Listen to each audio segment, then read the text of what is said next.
Hello बच्चों, Gurukul maths class में आपका स्वागत है। आइए देखते हैं आज हम क्लास 10 का मैथ। सवाल है आपका कि यदि अल्फा कोमा बीटा बहुपद P x equal to 2x² minus 11x plus 15 के शून्यक है तो 1 बटे अल्फा प्लस 1 बटे बीटा का शून्यक निकाले। हमें क्या निकालना है जी? शून्यक ज्ञात करना है ना। बहुपद हमारा क्या है जी? बहुपद है हमारा P x equal to 2x² minus 11x plus 15 है ना।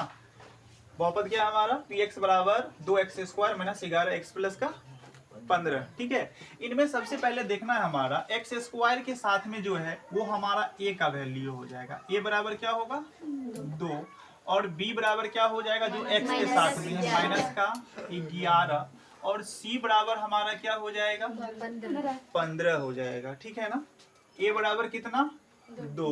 b बराबर कितना? माइनस 11। और c बराबर कितना? 15। ठीक है ना। तो इनमें सबसे पहले हमको क्या निकालना है? शून्यकों का योग और शून्यकों का गुणनफल। ठीक है ना। क्या निकालना है हमें? शून्यकों का योग, शून्यकों का योग और क्या निकालना है? शून्यकों का गुणनफल। ठीक है ना। ये दोनों चीज हमें निकालना है। इनसे क्या निकालना है हमको? शून्यकों का योग और शून्यकों का गुणनफल। तो शून्यकों का योग बराबर जो फॉर्मूला होता है वो क्या होता है? माइनस बी बटे ए। और शून्यकों का गुणनफल बराबर क्या होता है? सी बटे ए। देखो रे बबुआ सब, शून्यकों का योग बराबर फॉर्मूला माइनस बी बटे ए होता है। तो b का वैल्यू कितना है बाबू? माइनस 11 है। और देखो यहाँ पे फॉर्मूला में भी माइनस है लगा हुआ, यानी b का जो मान है उसमें भी माइनस है और फॉर्मूला में भी माइनस है। यानी हमारा माइनस माइनस क्या हो जाएगा? प्लस न हो जाएगा जी। और b का वैल्यू कितना है? 11 बटे में a का वैल्यू कितना है? दोनों सा 2 है, तो क्या लिख लेंगे? 2। यानी हमारा जो शून्यकों का योग आया है वो कितना आया है? 11 बटे 2। उसके बाद नेक्स्ट देखो, शून्यकों का क्या निकालना है? गुणनफल। तो शून्यकों का गुणनफल फॉर्मूला क्या होता है? सी बटे ए होता है। तो सी का वैल्यू हमारा कितना है? 15। सी का वैल्यू कितना है? 15। और ए का वैल्यू कितना है बाबू? 2 है, तो क्या दे देंगे? 2 दे देंगे। यानी हमारा शून्यकों का गुणनफल कितना आ गया? 15 बटे 2। अब हमें किसका मान निकालना है बबुआ? 1 बटे अल्फा प्लस 1 बटे बीटा का मान निकालना है। ठीक है ना। किसका मान निकालना है? 1 बटे अल्फा प्लस 1 बटे बीटा। यहाँ पे निकाल लेते हैं। ठीक है, 1 बटे अल्फा प्लस 1 बटे बीटा, इसका मान हमें निकालना है। सबसे पहले देखो इनमें इन दोनों का क्या करना है? हमें एलसीएम निकालना है ना। इन दोनों का क्या करना है? एलसीएम। बबुआ अल्फा और बीटा का एलसीएम क्या होगा? अल्फा बीटा, यानी alpha into beta. Alpha into beta. अब यहाँ देखो, अल्फा से अगर अल्फा इंटू बीटा में हम डिवाइड करेंगे यानी भाग देंगे तो अल्फा अल्फा खत्म होगा, क्या बचेगा? बीटा।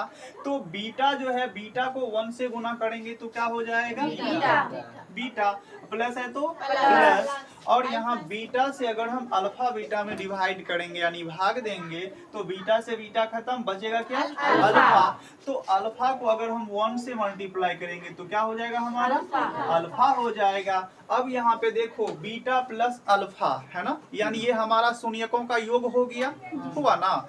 बीटा प्लस अल्फा, ये दोनों बीटा और अल्फा हमारा शून्यक था, है ना। तो ये दोनों शून्यकों का योग यानी प्लस में है। और यहाँ अल्फा इंटू बीटा यानी शून्यकों का गुणनफल। तो देखो पहले हम लोग निकाल चुके हैं शून्यकों का योग यानी अल्फा प्लस बीटा और शून्यकों का गुणनफल यानी अल्फा इंटू बीटा। तो हमें क्या करना है? अल्फा प्लस बीटा यानी बीटा प्लस अल्फा, एक ही चीज ना हुआ जी। तो बीटा प्लस अल्फा का वैल्यू कितना आया है? 11 बटे 2। 11 बटे कितना?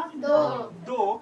उसके बाद फिर बटे में अल्फा इंटू बीटा यानी शून्यकों का गुणनफल। तो इसका वैल्यू कितना आया है बबुआ साहब? 15 बटे 2। ठीक है ना, 15 बटे 2। अब आगे क्या करना है हमें?